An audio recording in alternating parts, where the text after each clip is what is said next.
I'm really an African boy who was lucky. I had the opportunity to travel abroad and steal some of the knowledge of those guys. I became a techie. Again, I was lucky. I was able to use this know-how to build my business in technology. I made good. I was extremely lucky, extremely fortunate.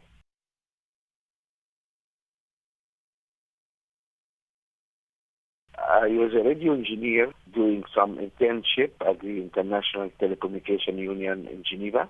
One evening, they were showing the famous movie called Khartoum. So I took a taxi, which was rare for me because I don't have the financial resources. And I noticed the driver was using some strange radio equipment to communicate. And I was really puzzled because we used to working with radio systems based on line of sight. But here was a taxi running down the streets talking to somewhere which is invisible. So I started to ask questions, and then I discovered that some university in the UK doing some research in that area. It's just curiosity, really. I mean, it's just engineering me who would like to play with a new toy and understand how does it work.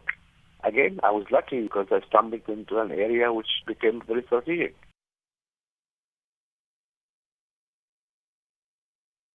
The only place we didn't have any work was Africa. People had a completely false view of Africa. I mean, yes, we have problems in Africa. We are not angels, but we are not the devil, not so corrupt or so hopeless.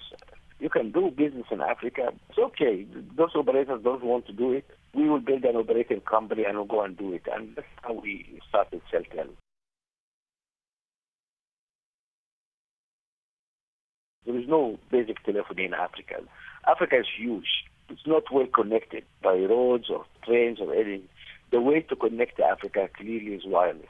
So I knew it was going to be a good market, but I never, ever imagined the size of the market or the way people embrace mobile phones.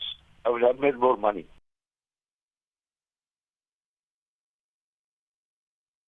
Many governments in Africa think of civil society as enemy. In your own pocket, you have your own radio station, your TV station, you're taking videos, you're taking pictures, and you're sending it everywhere to everybody. This is democracy and participation as it should be.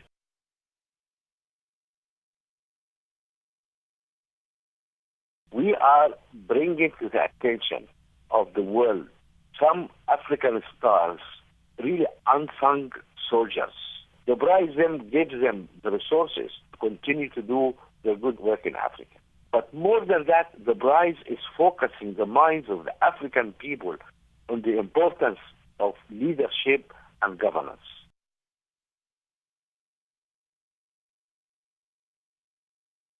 I think it made a big difference. It helped focus government's mind that everybody is accountable.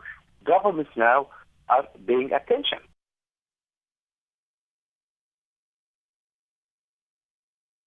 Why do you care so much about the state and quality of governance in Africa? This is the big elephant in the room. The only way for Africa to move forward is by Africans themselves deciding that enough is enough. We really need to do the right things. Run our governments in a fair, transparent way for the benefit of all the people, not for the benefit of my family, my cousins, or my tribe. It is time for our leaders to know that they are servants to their people. They are not masters of their people. They ought to be honest custodians who really develop this wealth for the benefit of every single citizen in their country. That is what is going to change us. Nothing else.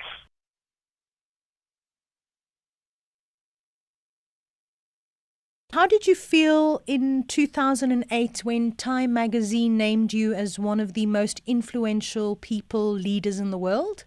Nothing. Really? Listen, Angie, I mean, a few times in UK, they choose me as the most powerful black person I carry a British passport.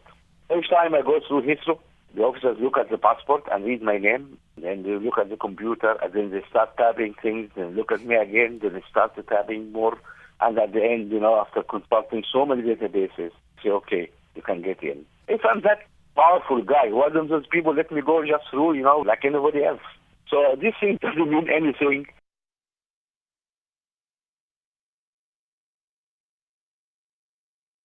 Dr. Ibrahim, what are you most proud of in your life or in your career? Wow. I think the most thing I'm proud of actually are really my children. I'm just amazed how I managed to have such wonderful children. They bring a lot of pleasure to me.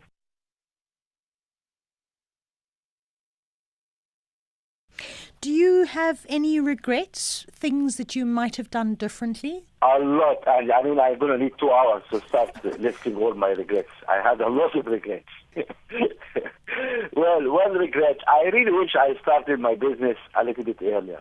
I started my business when I was 40 years old or so. But at the end, I think, well, I learned something also from companies like British Telecom, at least how not to do business. It's more creative to do your own thing and integrating when you feel free, you feel independent.